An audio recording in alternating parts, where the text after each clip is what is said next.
Welcome to UAV lecture series. This lecture is about classification of UAVs. This is Saravakumar Ravi, Assistant Professor, Department of Aeronautical Engineering, Hindustan College of Engineering and Technology. We are going to see about what are the classifications of drone. Drones can be classified based on different bases. First one is based on usage or application. Second one is based on range. Third one is based on size, weight. Fourth one is based on aerial platform. Based on the type of aerial platform used, there are four major types of drones. First one is multi-rotor drones. Second one is fixed-wing drones. Third one is single-rotor helicopter. Fourth one is fixed-wing hybrid VTOL. Of all the bases which I have mentioned, we are going to concentrate on aerial platform, that is drones based on aerial platform. First we will see about multi-rotor drones. The multi-rotor drones are quite commonly used nowadays. A multi-rotor UAV or drone is a vehicle that has multiple motors or rotors in horizontal position for the control of its operation and motions. The number of motors varies from 2 to 8 or even more, depending on the requirements and set configuration. So, with the change in the number of motors, the name of the drone also changes. The one with 4 motor configuration is known as quadcopter. If you have 3 rotors, it is called tricopter. If you have 6 rotors, it is called hexacopter. If you have 8 rotors, it is called octocopter. Out of all these, quadcopter is the most popular and widely used type. You can see on the image there are a different configuration as I have mentioned earlier. The first image is tricopter. You can see the arrangement of motor. The second one is quadcopter. The quadcopter is arranged in X direction, or you can say in X. Quadcopter arranged in plus, which is the third image. The fourth image is hexacopter, which is arranged in X shape. And the next one is hexacopter, which is arranged in plus shape. The final one is octocopter, which is arranged in X shape. So these are the different arrangements. Based on the requirement, you can go for any one type of the arrangement. Next is, most importantly, fixed wing UAVs or fixed wing drones. Fixed wing drones, as you can see, are entirely different in design when you compare it with the multi-rotor type. The multi-rotor drones add propellers in it. Here, instead of propeller, fixed wing, as the name suggests, will have only the wings.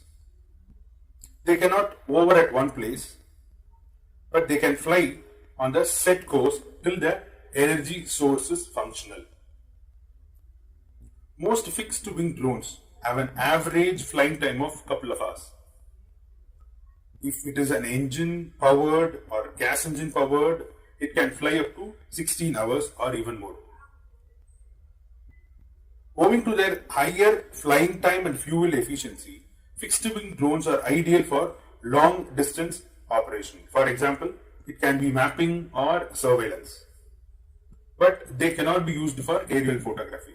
When you talk about aerial photography, only multi-rotor drones are used.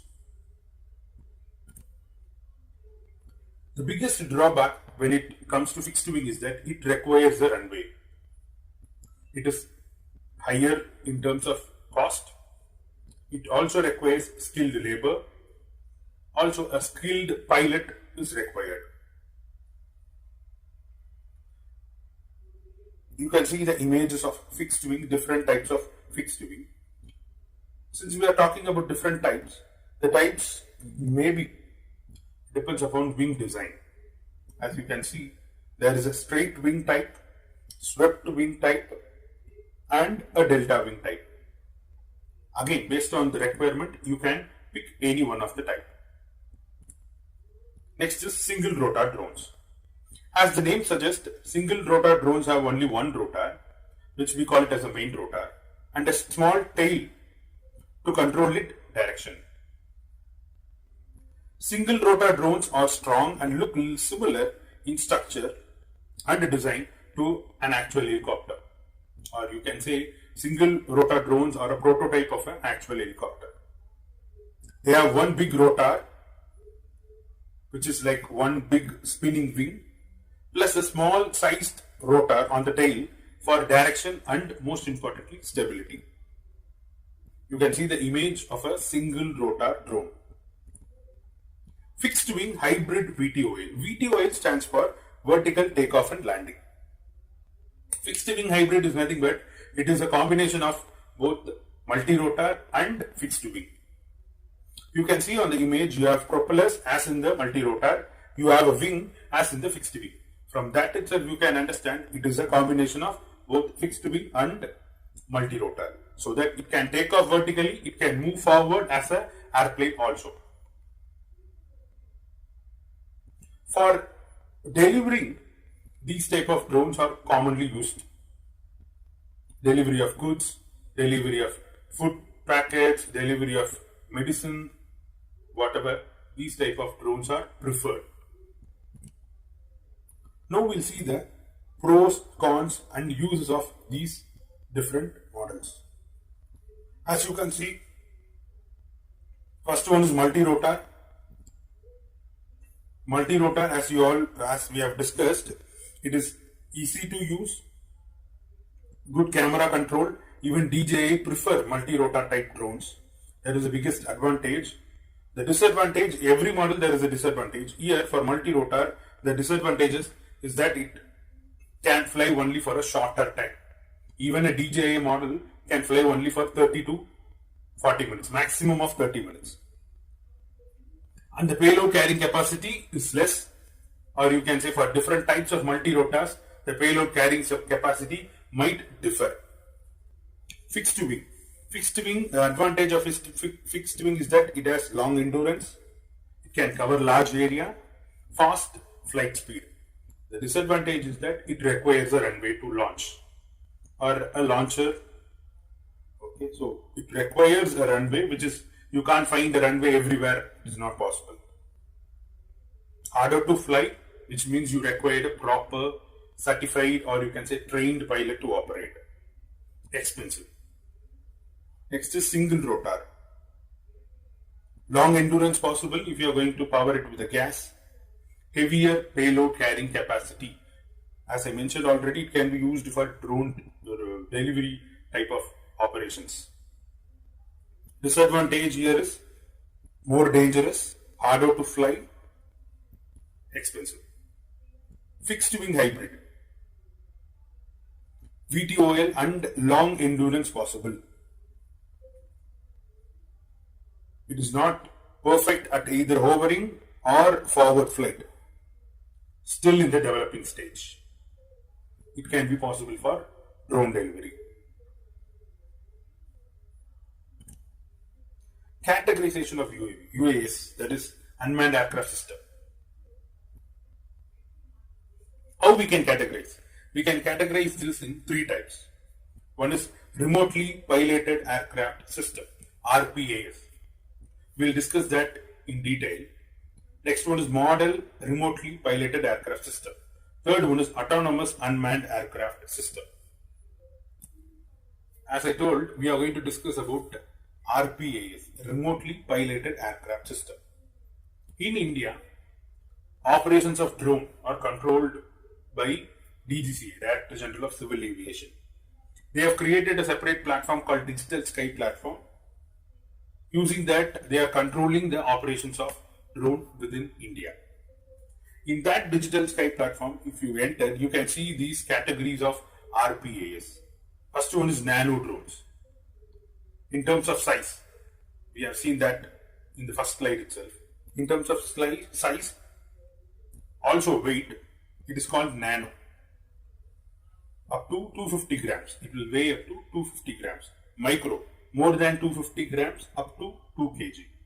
Small, more than 2 kg up to 25 kg. Medium, more than 25 kg up to 150 kg. Large, more than 150 kg. So these are the categories that are defined by DGCA.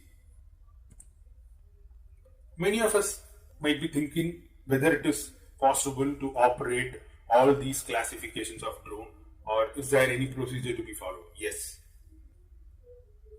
For nano RPAs, you need to understand only the do's and don'ts in operating a drone. There is no requirement for a UIN, unique identification is number, is not required. UAOP, operator permit, is not required. Flight plan is not required for a nano drone. Only you have to understand the do's and don'ts. The do's and don'ts are defined by DGCA. Again, it is in the Digital Sky platform. Next is micro RPAS. Flying a micro RPAS up to 200 feet from above, or you can say above ground level, in uncontrolled airspace, enclosed premises for commercial, recreational and R&D purpose possible. Here, the only change is you require a UIN number. Unique identification number is required for a micro RPAS. There is no requirement for UAOP, operator permit. Flight plan is not required. You need to understand do's and don'ts. Whatever type of drones you are going to operate, you need to understand the do's and don'ts, which is defined by DGCA. So these are the two statements that we are discussing. So I just want to bring it to you again. UIN is unique identification number. It is for the drone. UAOP is unmanned aircraft operator permit. That is for the person, or you can say pilot, who is going to operate the drone. I hope you all have got some idea about what is the classification of UAVs. Thank you for patient listening. In the next video, we will be seeing about what are the components that is required to make a drone. Thank you once again.